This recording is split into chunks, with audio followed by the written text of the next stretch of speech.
अस्सलामुअलैकुम एवरीवन। आज का हमारा जो टॉपिक है वो है बायोमैकेनिक्स ऑफ नी जॉइंट।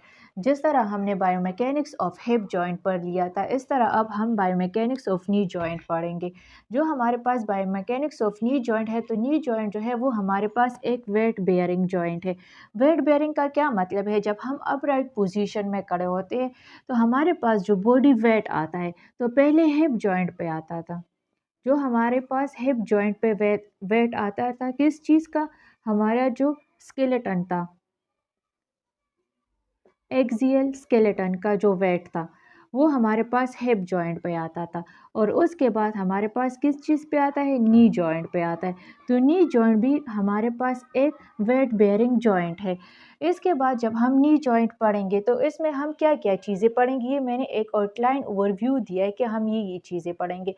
जो हमारे पास नी जॉइंट है, तो नी जॉइंट को हम नी जॉइंट कम्प्लेक्स भी बोलते हैं। हम क्यों इसको नी जॉइंट कम्प्लेक्स बोलते हैं? क्योंकि ये फर्दर हमारे पास और जॉइंट्स पे कॉन्सिस्ट है। जैसे इसमें हमारे पास है टिबियोफेबुलर जॉइंट। टिबियोफेबुलर जॉइंट क्या चीज़ है? इसमें दूसरा है, क्या है हमारे पास? पेटोलोफीमोरल जॉइंट। अब पेटोलोफीमोरल और टिबियोफीमोरल कंबाइनली हमारे पास जो नी जॉइंट बनाते हैं, जिसको हम नी जॉइंट कॉम्प्लेक्स बोलते हैं। सही है। इसके बाद हमारे पास ये आर्टिकुलर कार्टिलेज। आर्टिकुलर कार्टिलेज क्या है और इसका हमारे पास रोल क्या है और ये प्रेजेंट कहाँ होती है? इसके बाद है हमारे पास कैप्सूल।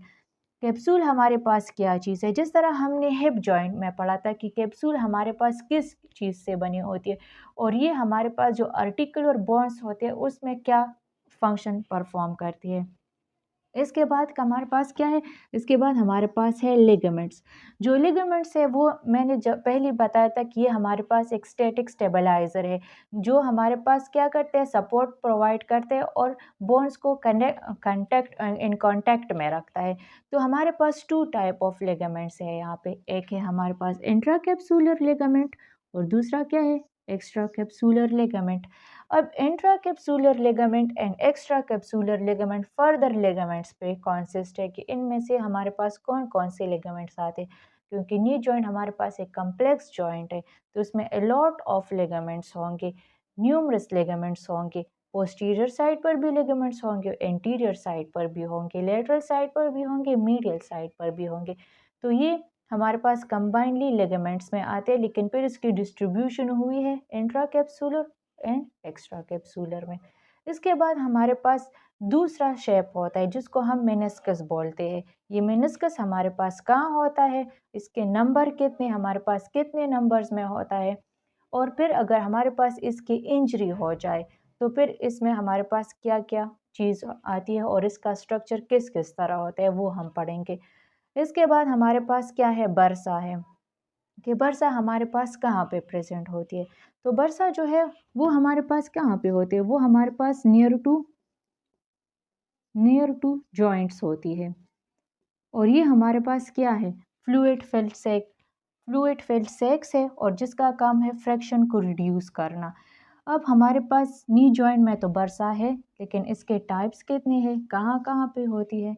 सही है। इसके बाद हमारे पास क्या है? दूसरा ब्लड सप्लाई है कि हमारे पास जो ब्लड सप्लाई है नी जॉइंट को, वो कहाँ से आती है? कौन कौन सी आर्टरी से जो नी जॉइंट को सप्लाई करती है। इसके बाद क्या है? नर्व्स है कि कौन कौन से नर्व्स है जो आकर हमारी नी जॉइंट को सप्लाई करती है। सही है। इसके बाद हमारे पास क्या है? नी लॉकिंग। नी लॉकिंग एक कंडीशन है कि हमारे पास नी लॉकिंग किस वजह से होती है और नी लॉकिंग में हमारे नी की पोजीशन या पोस्चर किस तरह से होती है। सही है। इसके बाद हमारे पास मसल्स है कि हमारे पास नी में कौन कौन से मसल्स इन्वॉल्व है। मूवमेंट्स है कि कौन कौन सी मूवमेंट्स हमारे पास नी जॉइंट पे अप्लाई होती है, कौन कौन सी मूवमेंट्स अकर होती है। फ्लेक्शन है, एक्सटेंशन है, एबडक्शन है, एडक्शन है, कौन कौन सी मूवमेंट्स है। कॉमन इंजरीज है कि हमारे पास कौन कौन सी इंजरीज आ सकती है। और सबसे इम्पोर्टेंट है load on knee. Load on knee joint कि हमारे जो नी जॉइंट है इसमें लोड आता है तो कहाँ पे अप्लाई होता है? मीडियल साइड पे ज़्यादा होता है या लेटरल साइड पे ज़्यादा होता है? लेकिन उसकी डिस्ट्रीब्यूशन भी फिर हमारे पास ये दोनों बोन्स के बेस में होती है कि हमारे पास टिबियोफीमोरल जॉइंट जो है, अगर हम खड़े अपराइट पोजीशन में रहे, स्टैंडिंग पोजीशन में है, तो हमारे पास टिबियो फीमोरल जॉइंट में मीडियल साइड पे ज़्यादा लोड आएगा या लेटरल साइड पे आएगा। इसी तरह हमारे पास अगर हम स्टैंडिंग पोजीशन में रहे तो हमारे पास पेटोलोफीमोरल जॉइंट जो है इसकी मीडियल साइड पे ज़्यादा प्रेशर लोड आएगा, फोर्स आएगा, या इसकी लेटरल साइड पे आएगा या मीडियल साइड पे आएगा। और दूसरा जो हमारे पास मेनिस्कस है, इसका लोड में क्या रोल है। अगर हमारे पास नी पे लोड आ रहा है तो आया ओनली टिबियोफीमोरल पेटोलोफीमोरल जॉइंट्स पे आएंगे या मेनिस्कस का भी इसमें कुछ रोल है।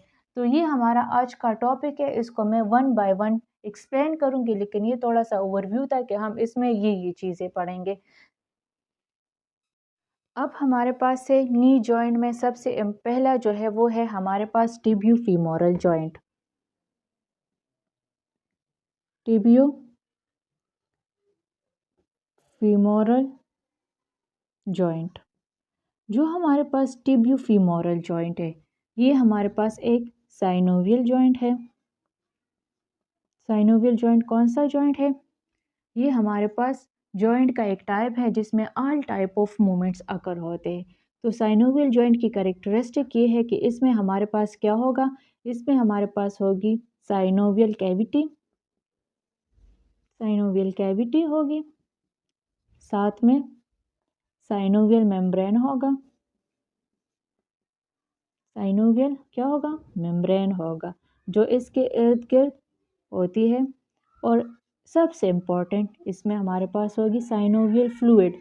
और साइनोवियल फ्लूइड का वर्क क्या है, ये हमारे पास फ्रैक्शन रिड्यूस करता है and work is a lubrication करता है। वर्क, ये मैं साथ में लिख लेती हूँ, वर्क इज ए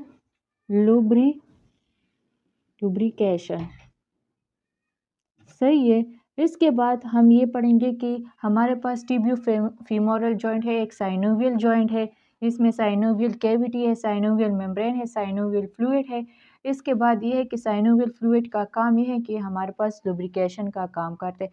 लेकिन साइनोवियल जॉइंट जो है, ये तो साइनोवियल जॉइंट है, लेकिन कौन सा साइनोवियल जॉइंट है, तो ये मैं साथ में लिख लेती हूँ कि ये हमारे पास एक हिंज टाइप साइनोवियल जॉइंट है।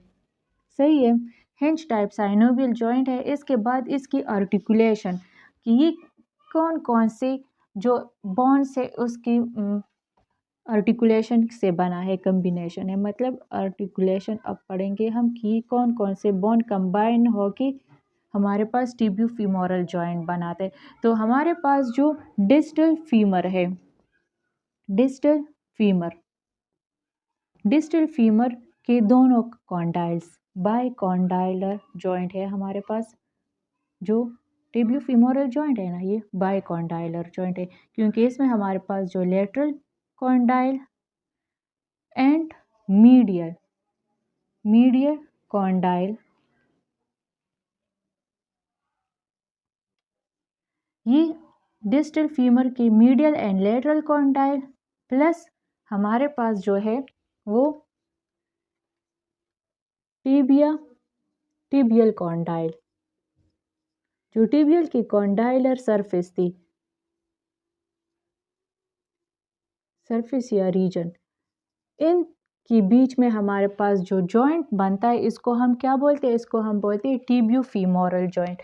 जो हमारे पास टिबियोफीमोरल जॉइंट है, ये एक साइनोवियल हिंज टाइप जॉइंट है, और ये हमारे पास बनता है किस चीज़ में, फीमर के बीच में बनता है एंड हमारे पास टिबिया के बीच में बनता है। अब ये अगर हम ले लें कि ये हमारे पास क्या है, फीमर बोन है,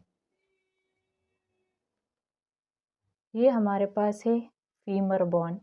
सही है, ये इसके हमारे पास मीडियल कॉन्डाइल है, ये इसके लेटरल कॉन्डाइल है। अब ये हमारे पास क्या है, ये हमारे पास है टिबिया बोन है ये हमारे पास। सही है, ये टिबिया बोन जो है, टिबिया बोन के साथ ये हमारे पास क्या है, ये हमारे पास फेबुला बोन है, और फेबुला के साथ, और ये हमारे पास टिबिया और फेबुला के, टिबिया एंड फीमर के ऊपर एक दूसरा बोन है जिसको हम क्या बोलते हैं, पेटला बोन। तो हमारे पास ये टिबिया एंड फेबुला, अगर हम ये टिबिया को पेटला को फिलहाल हटा लें, क्योंकि हम ये जॉइंट्स पढ़ रहे हैं ना, टिबियो फीमोरल जॉइंट, तो हमारा सबसे ज़्यादा फोकस किस चीज़ पे होगा? हमारा ज़्यादा फोकस फीमर एंड टिबिया पे होगा। तो हमारे पास ये टिबिया और फीमर के दरमियान जो जॉइंट बनता है उसको हम टिबियो फीमोरल जॉइंट बोलते हैं, क्योंकि ये हमारे पास दोनों कॉन्डाइल है। तो ये हमारे पास है फीमर बोन, ये हमारे पास है फेबुला, ये हमारे पास है टिबिया। टिबिया जो है वो हमारे पास एक मीडियल साइड पे प्रेजेंट है। ये हमारे पास कौन से साइड पे है? मीडियल साइड पे। और जो फेबुला है वो हमारे पास लेटरल साइड पे प्रेजेंट है। तो हमारे पास जो टिबियो फीमोरल जॉइंट है, ये इसके आर्टिकुलेशन है डिस्टल फीमर में और प्रोक्सिमल टिबिया पे है। सही है, ये हमारे पास एक साइनोवियल हिंज टाइप जॉइंट है। तो ये हमने सबसे पहले जॉइंट कॉम्प्लेक्स में, नी जॉइंट कॉम्प्लेक्स में पहला वाला पढ़ा टिबियो फीमोरल जॉइंट। इसके बाद जो हम पढ़ेंगे वो है हमारे पास पेटोलोफीमोरल जॉइंट। पेटोलोफीमोरल जॉइंट जो है वो भी एक साइनोवियल टाइप जॉइंट है हमारे पास, और इसका भी वर्क यही है कि ये हमारे पास क्या करता है, मूवमेंट्स, जो नी जॉइंट में जितनी मूवमेंट्स परफॉर्म होते हैं ना, तो वो उसमें काम करते हैं। दूसरा हमारे पास है पेटोलोफीमोरल जॉइंट, कि पेटोलोफीमोरल जॉइंट किस किस चीज़ की कम्बिनेशन आर्टिकुलेशन से बना है। तो दूसरा है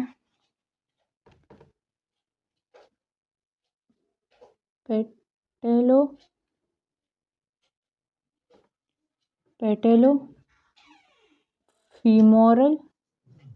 जॉइंट। जो पेटोलोफीमोरल जॉइंट है ये हमारे पास एक प्लेन साइनोवियल जॉइंट है। प्लेन साइनोवियल जॉइंट है, इसको हम डाई आर्थ्रोइडल जॉइंट भी बोलते हैं। अब डाई आर्थ्रोइडल जॉइंट का क्या मतलब है? जो हमारे पास जॉइंट्स के टाइप है, जॉइंट को हमने मूवमेंट के बेस पे अगर हम जॉइंट की क्लासिफिकेशन करें, क्लासिफिकेशन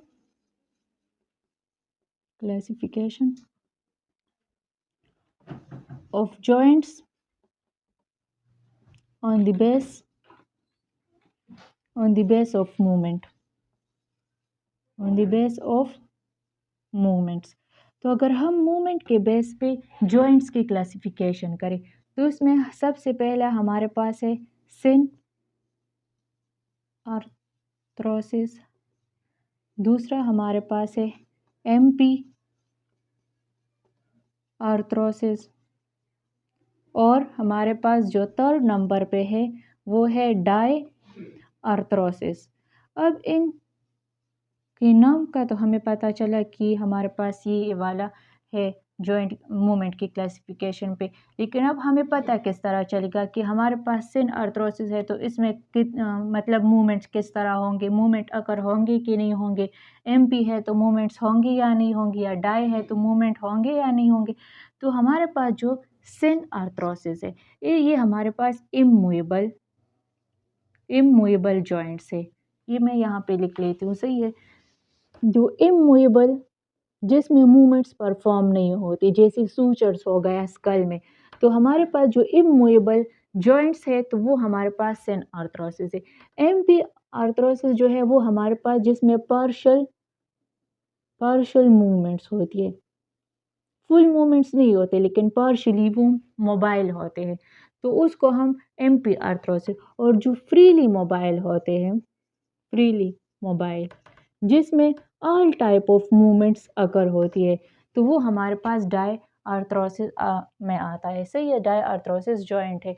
अब हमारे पास जो टिबियो फीमोरल जॉइंट है वो हमारे पास है डाई आर्थ्रोसिस जॉइंट, और ये एक साइनोवियल जॉइंट है। सही है। अब इसके हम अगर आर्टिकुलेशन की बात करें कि हमारे पास तो ये एक प्लेन साइनोवियल जॉइंट है, लेकिन इसकी आर्टिकुलेशन किस किस के बीच में होती है? जो हमारे पास इसकी आर्टिकुलेशन है तो नाम से इसके ज़ाहिर है पेटोलोफीमोरल, तो पेटला और फीमर के दरमियान इसकी आर्टिकुलेशन है। जिस तरह मैं यहाँ पे लिख लेती हूँ सबसे पहले आर्टिकुलेशन। तो इसकी आर्टिकुलेशन है बिटवीन पेटला, पेटला की पोस्टीरियर सरफेस और एंड फीमर के कौन से सरफेस पे? पेटलर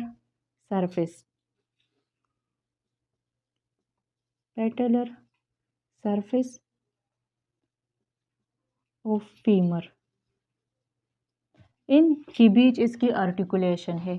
सही है। जो हमारे पास पेटला है उसकी पोस्टीरियर सरफेस, ये हमारे पास पेटला है, फॉर एग्जांपल ये पेटला है, ये पेटला हमारे पास एक ट्रायंगल टाइप बोन है इस तरह, और ये largest sesamoid bone of body है। तो ये हमारे पास लार्जेस्ट बोन है। तो इसके फॉर एग्जांपल एंटीरियर एक्सपेक्ट है, एंटीरियर साइड है, तो ये इस तरह लगी हुई है। तो ये पोस्टीरियर साइड नहीं, ये फॉर एग्जांपल हमारे पास फीमर बोन है। फीमर बोन का ये डिस्टल पार्ट है, और ये डिस्टली क्या है? ये डिस्टली फीमर का पेटलर सरफेस है। क्योंकि पेटलर सरफेस इसलिए हम इसको बोलते हैं क्योंकि इस पे पेटला अटैच होगी। तो ये एंटीरियर साइड है पेटला का, और ये पोस्टीरियर है। तो पोस्टीरियर सरफेस ऑफ पेटला अटैच होगी पेटलर सरफेस ऑफ फीमर पे। तो ये इसकी आर्टिकुलेशन है बिटवीन फीमर एंड बिटवीन पेटला। सही है। इसके बाद हम क्या पढ़ेंगे? इसके बाद हम पढ़ेंगे कि हमने तो ये पढ़ लिया कि पेटलोफीमोरल जॉइंट है और नी जॉइंट कॉम्प्लेक्स पढ़ लिया। इसके बाद हम पढ़ेंगे आर्टिकुलर कार्टिलेज के। हमारे पास आर्टिकुलर कार्टिलेज क्या चीज़ है?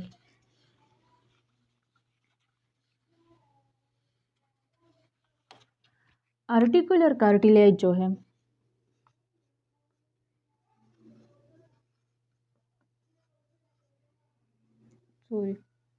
आर्टिकुलर कार्टिलेज, जो आर्टिकुलर कार्टिलेज है वो हमारे पास प्रेजेंट होता है अराउंड आर्टिकुलर सरफेस।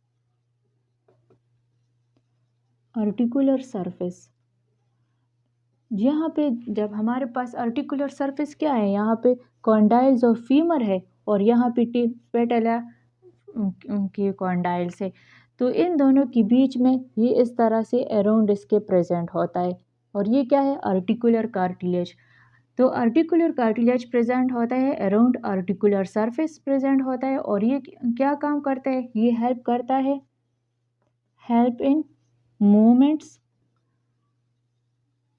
मूवमेंट्स में हेल्प करता है। सही है। इसके बाद हमारे पास क्या है? कैप्सूल है। मैंने आपको कहा था कि हमारे पास नी जॉइंट में कैप्सूल है।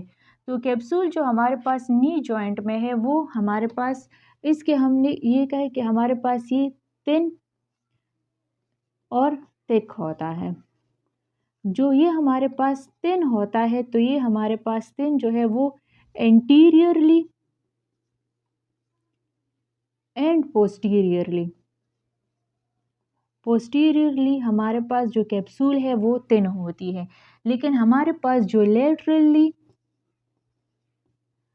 कैप्सूल होती है वो थिक होती है। उसकी रीज़न क्या है कि हमारे पास लेटरली क्यों थिक होती है? क्योंकि लेटरली इसकी कोलैटरल लिगामेंट्स है। जो कोलैटरल लिगामेंट्स नहीं है, मीडियल कोलैटरल लिगामेंट या लेटरल कोलैटरल लिगामेंट्स, ये उन लिगामेंट्स की वजह से हमारे पास क्या होती है? थिक होती है। तो कैप्सूल जो है वो भी हमारे पास अराउंड आर्टिकुलर सरफेस प्रेजेंट होती है, और इसका काम क्या है कि ये मूवमेंट्स की लिमिटेशन भी करते हैं। और जो अराउंड जो हमारे पास साइनोवियल फ्लूइड होती है, और जो कार्टिलेज के मूवमेंट्स हम परफॉर्म करते हैं, और जो साइनोवियल फ्लूइड होती है तो उसकी लीकेज ना हो जाए, तो अराउंड उसके हमारे पास कैप्सूल होती है। और ये कैप्सूल जो है वो हमारे पास थिन होती है एंटीरियरली एंड पोस्टीरियरली, और थिक होती है कौन सी साइड पे? लेटरली। रीज़न उसका क्या है कि वहाँ पे हमारे पास लेटरली हमारे पास क्या है? कोलैटरल लिगामेंट्स है। सही है। इसके बाद हमने क्या पढ़ा था कि हमारे पास कैप्सूल है, कैप्सूल के अलावा हमारे पास क्या है? मेनिस्कस है। कि मेनिस्कस अब क्या चीज़ है? जो हमारे पास मेनिस्कस है वो हमारे पास कार्टिलेज है।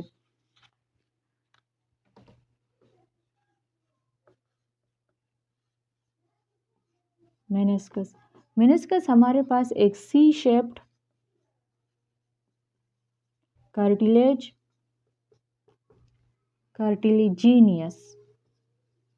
कार्टिलिजीनियस डिस्क होते हैं। और इसका काम क्या है? इसका काम ये है कि हमारे पास ये शॉक ऑब्जर्वर होते हैं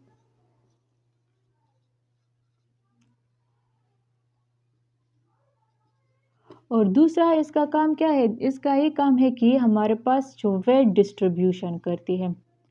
जो हमारे पास, मैंने कहा था कि नी जॉइंट हमारे पास क्या है? वेट बेयरिंग जॉइंट है। तो हमारे पास जो वेट है, वेट की डिस्ट्रीब्यूशन भी यही करती है। वेट डिस्ट्रीब्यूशन कौन करता है? मेनिस्कस करता है।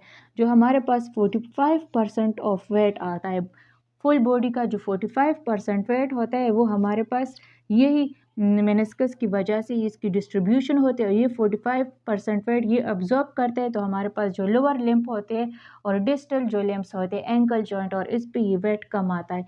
सही है। अब हमारे पास कितने मेनिस्कस होते हैं? हमारे पास तकरीबन मतलब हमारे पास 2 नी जॉइंट है ना, दोनों लिम्ब्स में। तो एक लिम्ब में हमारे पास 2 मेनिस्कस होते हैं। फॉर एग्जांपल ये हमारे पास क्या है? टिबिया है और ये टिबिया पे एक सी शेप्ड मेनिस्कस है और ये दूसरा सी शेप्ड मेनिस्कस है। फंक्शन क्या करता है? Work as a shock observer. और दूसरा फंक्शन इसका क्या है कि वेट डिस्ट्रीब्यूशन करता है। सही है। हमारे पास जो 45% वेट आते हैं वो हमारे पास ये मेनिस्कस क्या करते हैं? अब्जॉर्ब करते हैं।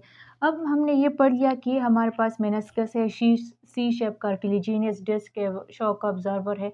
लेकिन हमारे पास अगर इसकी टेयर आ जाए तो वो किस तरह होगी? सही है। तो अब हम ये पढ़ेंगे कि अगर हमारे पास मेनिस्कस की टेयर आ जाए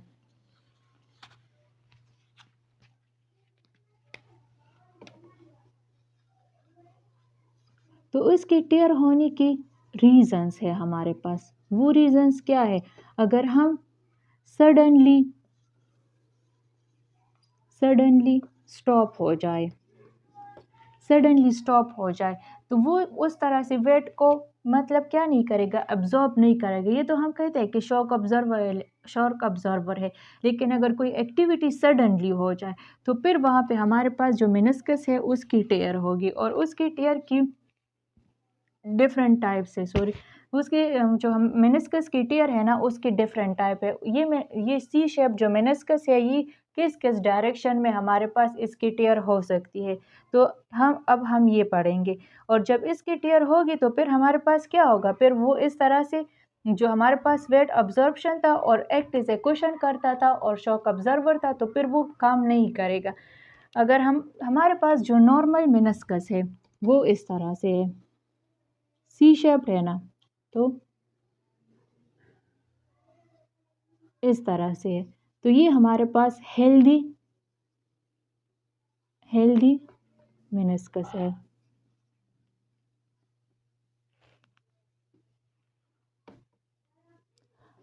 अब अगर इसमें हमारे पास टेयर आ जाए, अब ये वाला मेनिस्कस है हमारे पास, अगर इसमें हमारे पास टेयर यहाँ पे आ जाए, कुछ इस तरह से टेयर आ जाए, तो ये इस वाले टेयर को हम किस नाम से पहचानेंगे? हमारे पास है रेडियल मेनिस्कस टेयर। रेडियल टेयर भी हम इसको कह सकते हैं। तो ये हमारे पास रेडियल टेयर है क्योंकि ये इस तरह से इसमें कर्व टाइप आया है, टेयर आया है। इसके बाद अगर हमारे पास ये मेनिस्कस है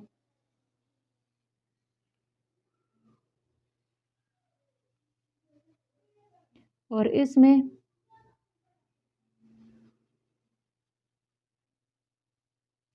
यहाँ पे टेयर आ जाए तो इसको हम लॉन्गिट्यूडनल टेयर बोलते हैं। इसके अलावा इसकी हमारे पास स्प्लिट टेयर है, कॉम्प्लेक्स टेयर है जिसको हम डिजेनरेटिव टेयर बोलते हैं, या बल्क हैंडल टेयर है और हॉरिजॉन्टल टेयर है। एक हमारे पास ये वाला जो था ये हेल्दी मेनिस्कस है, ये रेडियल टेयर है, ये लॉन्गिट्यूडनल टेयर है। इसके बाद हमारे पास कौन से रह गए? इसके बाद हमारे पास 4 और रह गए हैं।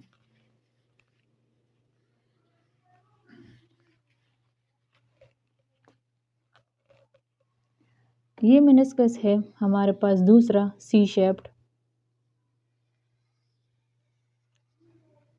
अगर हमारे पास यहाँ पे इसकी टेयर हो गई कुछ इस तरह से, तो इसको हम क्या बोलते हैं? इसको लेफ्ट टेयर बोलते हैं। ये दूसरा टाइप ऑफ टेयर है मेनिस्कस का। इसके बाद अगर हमारे पास ये मेनिस्कस है ना, और ये इसमें बहुत ज़्यादा टेयर आ गए, तो बहुत ज़्यादा इसको हम कॉम्प्लेक्स टेयर बोलते हैं। कॉम्प्लेक्स टेयर, या हम कहते हैं कि जनरेटिव मेनिस्कस, क्योंकि ये तो बहुत ज़्यादा इसमें टेयर आ गई या बहुत ज़्यादा इसकी डैमेज हुई है, तो इसलिए इसको हम डीजेनरेटिव मेनिस्कस बोलते हैं। इसके अलावा अगर हमारे पास ये मेनिस्कस है और इसके यहाँ पे टेयर आ जाए, तो इसको हम कौन सा बोलते हैं? हॉरिजेंटल टेयर। ये भी हमारे पास मेनिस्कस का दूसरा टाइप है, किसको हम क्या बोलते हैं? हॉरिजेंटल टेयर। इसके बाद एक दूसरा हमारे पास है,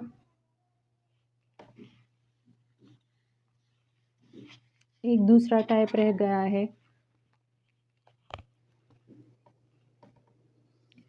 ये हमारे पास मेनिस्कस है, सही है।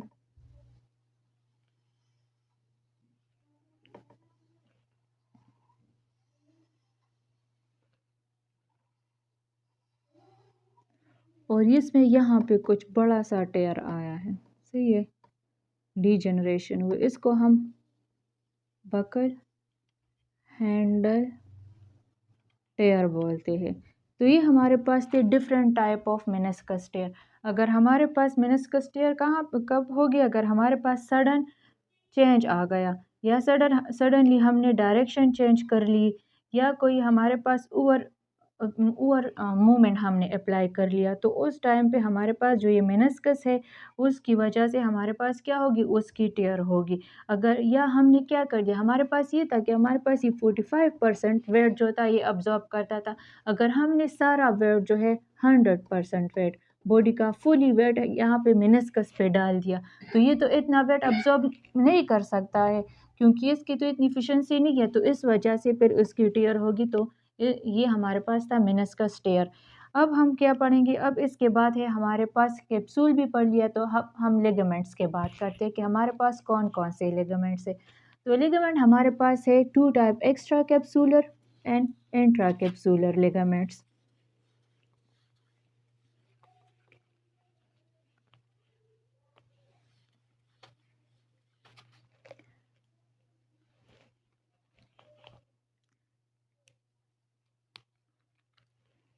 अब हम बात करेंगे लिगामेंट्स पे।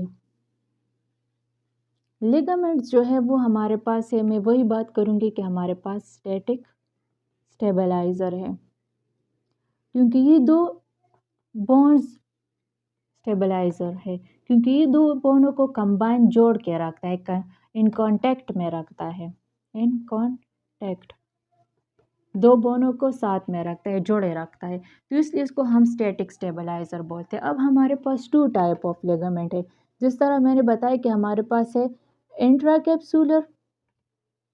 इंट्राकैप्सूलर लिगामेंट, और दूसरा हमारे पास है एक्स्ट्रा कैप्सूलर लिगामेंट। अब हम ये बात करेंगे कि इंट्राकैप्सूलर लिगामेंट में कौन कौन से आते हैं और एक्स्ट्रा कैप्सूलर लिगामेंट में कौन कौन से आते हैं।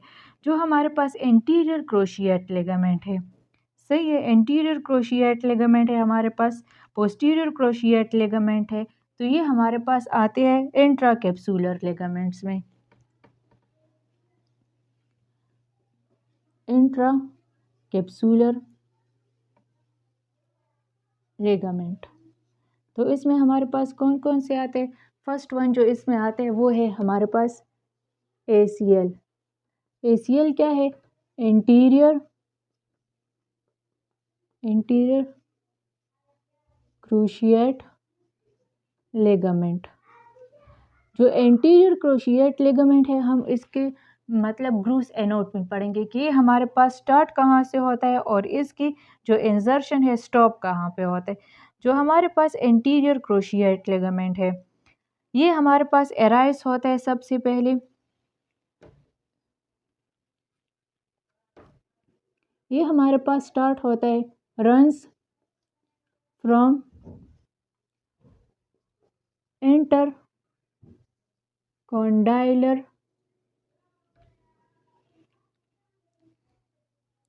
हमारे पास इंटरकॉन्डाइलर एरिया ऑफ टिबिया से स्टार्ट होता है, टिबिया से, और इसकी फिर अटैचमेंट हमारे पास कहाँ होती है? ये हमारे पास अपवर्ड जाता है, क्योंकि ये हमारे पास हम क्या कहते हैं कि एंटीरियर क्रूशिएट लिगामेंट है, तो ये हमारे पास स्टार्ट होता है टिबिया से और इसकी जो इंसर्शन है स्टॉप कहाँ पे होगा? ये फीमर पे होगा। तो ये इंटरकॉन्डाइलर एरिया ऑफ टिबिया से रन होता है और ये हमारे पास इंसर्ट कहाँ होते हैं, अटैच कहाँ होते हैं?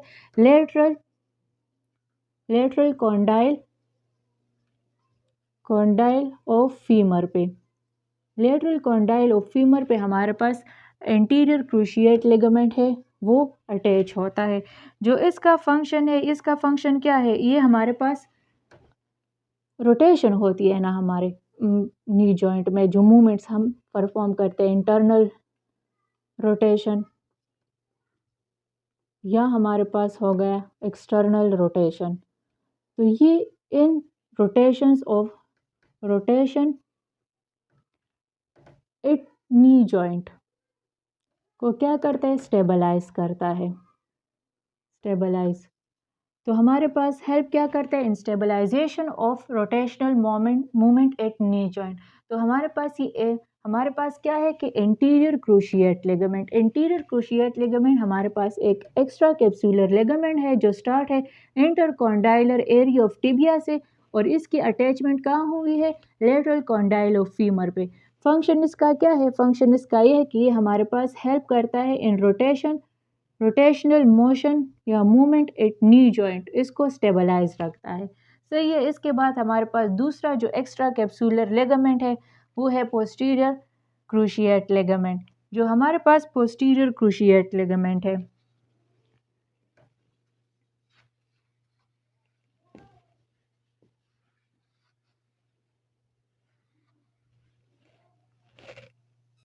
दूसरा जो हमारे पास इंट्रा कैप्सूलर लिगामेंट है, तो इंट्रा कैप्सूलर लिगामेंट में हमारे पास दूसरा लिगामेंट कौन सा है? वो है पोस्टीरियर क्रूशिएट लिगामेंट, PCL। जो पोस्टीरियर क्रूशिएट लिगामेंट है वो हमारे पास प्रेजेंट कहाँ होते हैं? पोस्टीरियर साइड पे, पोस्टीरियर साइड पे ये प्रेजेंट होता है। और इसका काम क्या है? ये हमारे पास जो इसका मतलब ग्रूस एनाटॉमी है कि ये हमारे पास स्टार्ट कहाँ से है और इसकी अटैचमेंट कहाँ से है। तो ये हमारे पास अराइज होता है from the lateral medial condyle पे, ये हमारे पास होता है रन्स फ्रॉम वही इंटरकॉन्डाइलर एरिया ऑफ टिबिया, और यहाँ पे अब इसका जो अटैचमेंट है, जो एंटीरियर क्रूशिएट लिगामेंट था ACL, वो हमारे पास लेटरल कॉन्डाइल ऑफ फीमर पे था। ये हमारे पास मीडियल कॉन्डाइल ऑफ फीमर पे अटैच होगा। ये डिफरेंस है दोनों में। इंटीरियर क्रूशिएट लिगामेंट जो था वो हमारे पास इंटरकॉन्डाइलर एरिया से स्टार्ट होता था और लेटरल कॉन्डाइल ऑफ फीमर पे अटैच होता था। लेकिन हमारे पास जो पोस्टीरियर क्रूशिएट लिगामेंट है वो हमारे पास इंटरकॉन्डाइलर रीजन से तो अराइज होता है, लेकिन अटैचमेंट उसकी मीडियल कॉन्डाइल ऑफ फीमर पे, क्योंकि ये हमारे पास कॉन्डाइल्स है ना, ये हमारे पास एक कॉन्डाइल है, मीडियल कॉन्डाइल है, और ये हमारे पास लेटरल कॉन्डाइल है। तो जो हमारे पास ये पोस्टीरियर क्रूशिएट लिगामेंट है वो यहाँ पे मीडियल कॉन्डाइल पे अटैच होगा, लेकिन पोस्टीरियर साइड पे। अब इसका फंक्शन क्या है कि ये हमारे पास क्या फंक्शन परफॉर्म करते हैं? तो ये हमारे पास करता है प्रिवेंट करता है पोस्टीरियर ट्रांसलेशन को, पोस्टीरियर ट्रांसलेशन को। पोस्टीरियर ट्रांसलेशन क्या चीज़ है? पोस्टीरियर ट्रांसलेशन ये है कि ये हमारे पास जो टिबिया है और ये फीमर है, फीमर को मतलब जो टिबिया है इसको इस तरह से बाइंड रखता है कि ये हमारे पास पोस्टीरियर, ये हमारे पास फीमर है, बोन है ना, और ये टिबिया है। तो ये टिबिया को इस तरह से बाइंड रखता है कि ये पोस्टीरियर साइड पे ना जाए, पोस्टीरियर ट्रांसलेशन ना करे। ये इसका काम है। ये काम किसका है? पोस्टीरियर क्रूशिएट लिगामेंट का, कि ये पोस्टीरियर ट्रांसलेशन को क्या करता है? प्रिवेंट करता है।